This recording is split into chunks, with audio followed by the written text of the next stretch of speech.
Hey, what's up, everybody? It's Charles, and welcome you guys to another episode of the Dreamerspro Show, where we cover everything from sports, hot topics, classic debates, entertainment, and when we give you guys a fresh perspective on things and how we see them now. Today, this is going to be one of our most serious videos that we've ever produced, and probably the most serious video that we produced this year. I want you guys to sit back and really enjoy this. You don't want to miss this video. Let me get into it. As y'all know by now, Ben Simmons is one of my one of the least liked players for me in the NBA. This is my opinion. This is not a secret. I really believe that Ben Simmons is the byproduct or is a result of when young guys are babied by older guys, and we have other guys making excuse for these. This is what you get. You get a Ben Simmons, a guy that's always pointing fingers. It's always somebody else's fault, and it's never their fault. They have an inability to look in the mirror and realize, oh, wait a minute. Maybe I have a role to play in all of these things that is happening in my. This is what I believe, and I'm not coming off of it. I'm not coming off. Some people, oh, you're being, no. We need some of this masculine energy in the room. There's too much of this babying emotions all over the place. This is what I believe. So that's my first thing on. I firmly believe what I just said, by the way. Let's go over this. Ben Simmons decided that he no longer wanted to be a Philadelphia 76ers because essentially he got his feelings hurt. That's all it is. Sticks and stones will break your bones, but words of what? He got his feelings hurt. Joel Embiid said some things that he didn't like. Doc Rivers said some things he didn't like. And the best part about it, the biggest joke of it all is that Doc Rivers was maligned by the media and fans because he was, when people were saying, why are you playing Ben Simmons and all that? He was like, what, you guys don't know what you're talking about. You don't know if you know, but you don't know basketball if you say, he was the same one. But the moment he had one critical thing to say about you, oh, he hates me, I'm going to go stick my head in the sand. The same Doc Rivers, by the way, he decided that he wasn't going to be a part of that organization anymore because he got his feelings hurt. And Ben Simmons found a way to masterfully, like these guys love to do, to turn himself into the victim. He was able to pull that off in the eyes of some people. And the most astonishing part about this entire story is that he is more upset about what was said about him than his own lackluster performance in the playoffs. I have never heard him once say, since that playoff series and all of the sound bites that have been released, man, you know what? If I was a little bit better last year, probably things would have gone. No. It's been the cry me a river-a-thon. That's what it's been with Ben Simmons. Let me quickly remind the audience about the dude that we're talking about. Let me remind you guys about the stats that he put up in the playoffs last year, because I don't want it to go, I don't want that point to be missed in all of this. Let me read you guys Ben Simmons' stats in the playoffs last year in the Eastern Conference semifinals against the Atlanta Hawks, where all of this really started from. Let me tell you what Ben Simmons was doing in that series. He was averaging a grand total, a whopping 9.9 points per game, 8.6 rebounds, 6.3 rebounds in 7 games, if I'm not mistaken. Let me make sure I get let me make sure I get these numbers right. Yes. Okay. In game 7, he scored 5 points. In game 6, 6 points. In game 2, 4 points. He shot 60% from the field, 0% from the three. He shot 33% from the free throw line. I don't understand how that's Doc Rivers or Joel Embiid's fault. This is the dude we're talking about. And it was one of the reasons that Shaquille O'Neal himself came out and said, bro, you ain't that good. You ain't that good. And I was so disappointed when Shaq changed his tune on him, because he was right the entire. You don't need to baby this guy. He was right all along. You don't need to baby it. You need somebody to call it like it is, because clearly there isn't anyone in his inner circle that's willing to do that. If there was, you wouldn't have this type of situation, this type of mess that we have right here. But I'm not done. I'm actually getting into it. Let me continue on here. Subsequently, Ben Simmons found his way out of Philly to Brooklyn, right? Brooklyn, the same Brooklyn Nets he is yet to play a game with. We got teased about the idea of him making a return in the playoffs this season. Y'all remember that? Y'all remember that? I'm gonna get to that a little bit later. Well, he may return in game 2, in game 3, in game 4. Y'all remember this? Do y'all remember this? Good, I'm glad. I'm sure the majority of you do. Then all of a sudden, miraculously, about 24 to 38 hours or 36 hours ago, we found out that he needs to get back surgery. And that news started to bring up some very, very serious questions. Yesterday, I want you guys to take a listen to what Brian Windhorst and Stephen A. Smith said yesterday when they heard about this. They make up some very profound points that I want you guys to pay attention to because we're going to launch off of that one. Take a listen to what they had to say here, and then we're going to come back and continue to get into this thing here. Take a listen to that. Yeah, there's plenty of players that we've seen throughout NBA history that have ended up having to have a procedure on their back, but they played. And then they played and they got injured or whatever. They still tried to play through it, and then obviously they needed a surgical procedure with the offseason. They didn't just sit on the bench for a year and not play 1 second of basketball while filing grievances to get back $20 million in salary. Because see, I believe that that's what's really at the heart of this matter. See, what happens is this. Let me explain this, Wendy. And again, I'm not saying there was no back injury. I'm not saying that there's some phony procedure going on. They say it's legit. I believe them. What I'm saying is this. You miss all these games. You get traded to Brooklyn.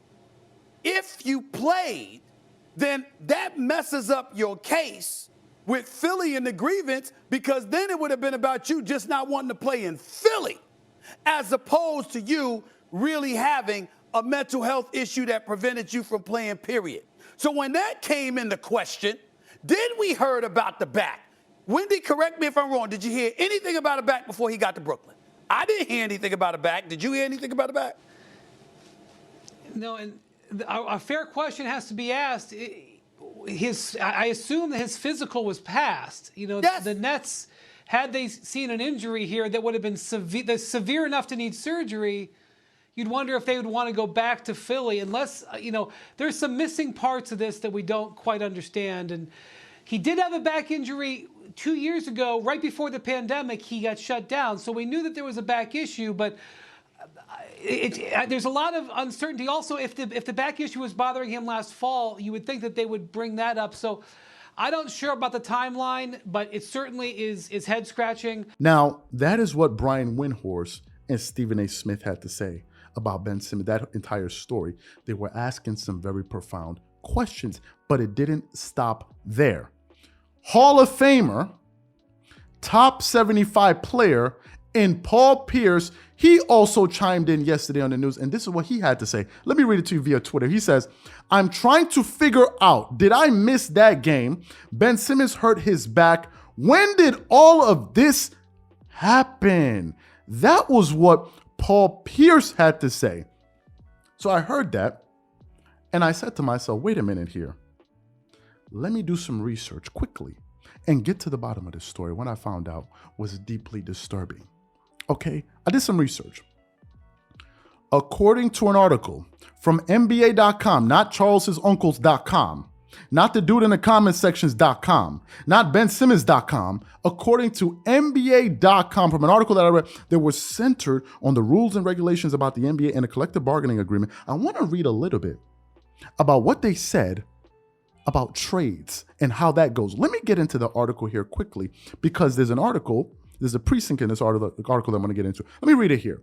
They're talking about reporting and physicals. It says one final topic that discussed on the trade call is how long each player has to report to his new team and whether the trade will be dependent on each player passing a physical. The collective bargaining agreement gives players several days to report to their team, but the teams may agree to provide even more time, especially over the summer. In any event, the trade is not officially complete, and no player may suit up for a new team in a game or practice until the player reports to the new team and passes a physical exam. In addition, players need Players near the end of their contracts and those player agents are required to sign forms certifying that there is no undisclosed side deals involving new contracts as a part of the trade. As a result of the report deadline and required physical and certifications, a trade usually doesn't become official until long after it is announced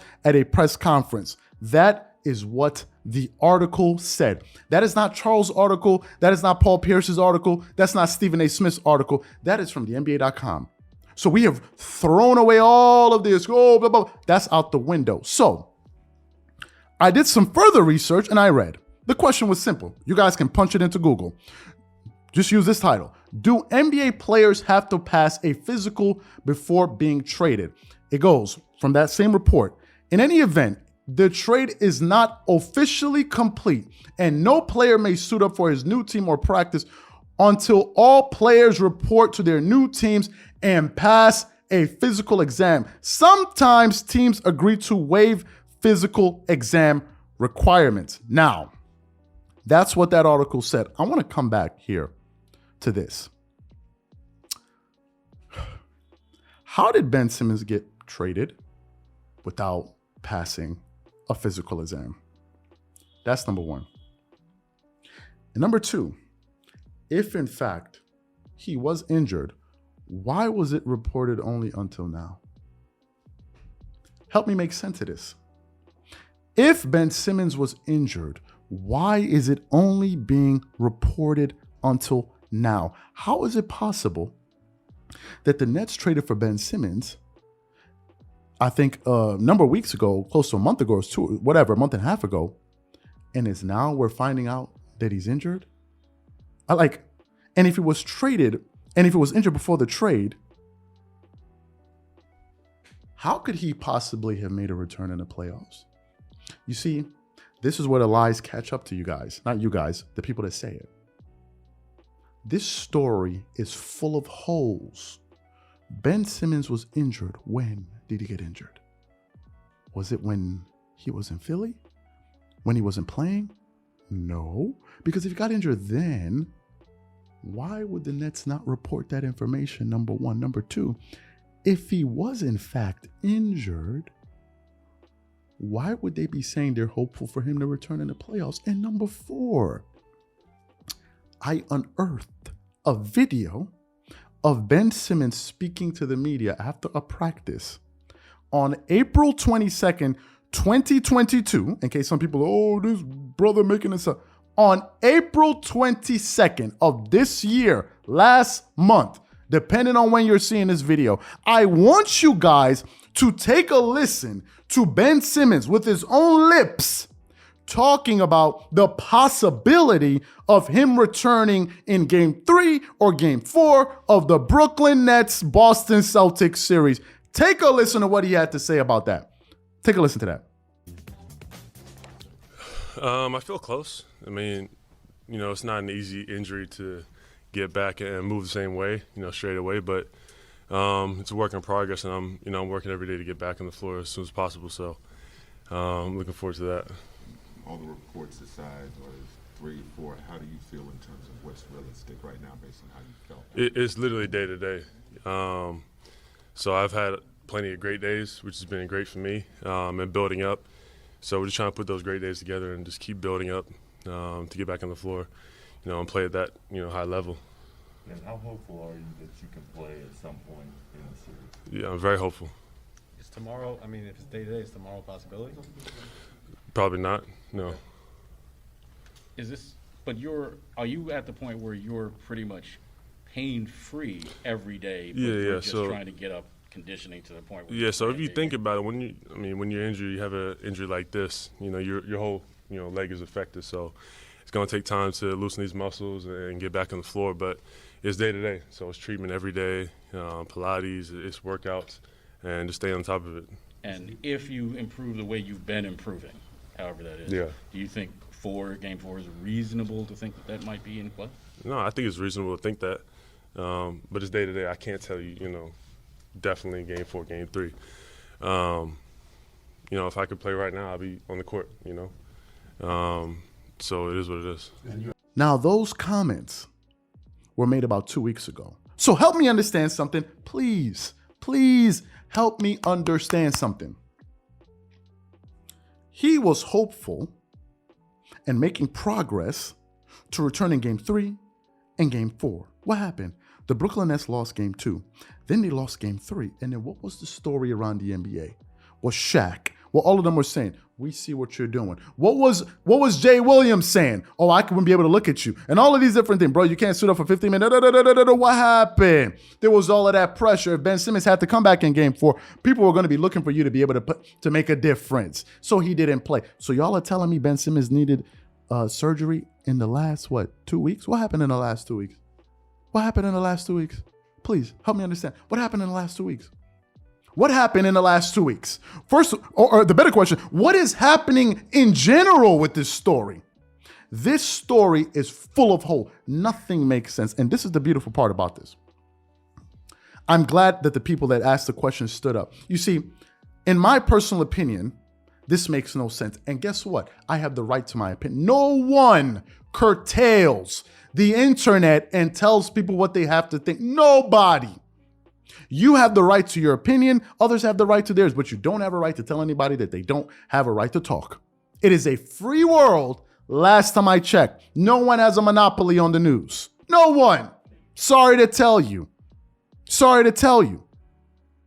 And before some NBA player picks up this video and says, who in the hell are you to have the right to ask this question? Only an NBA player should. Oh, really? Okay, great.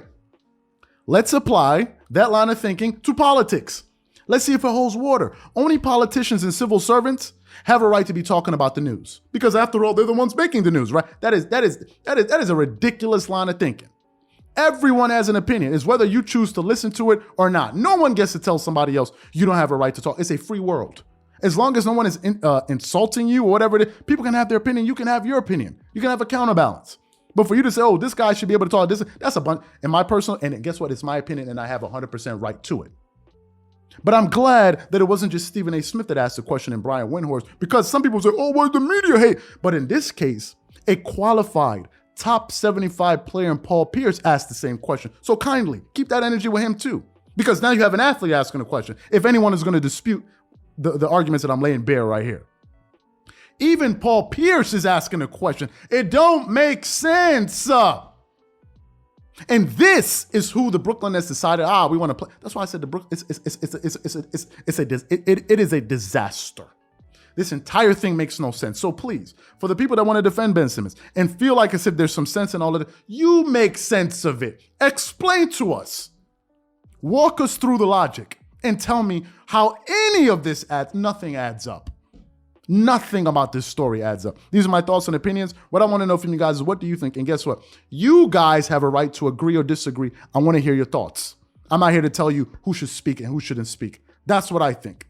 You don't need to make $200 million a year to have an opinion on sports. Please.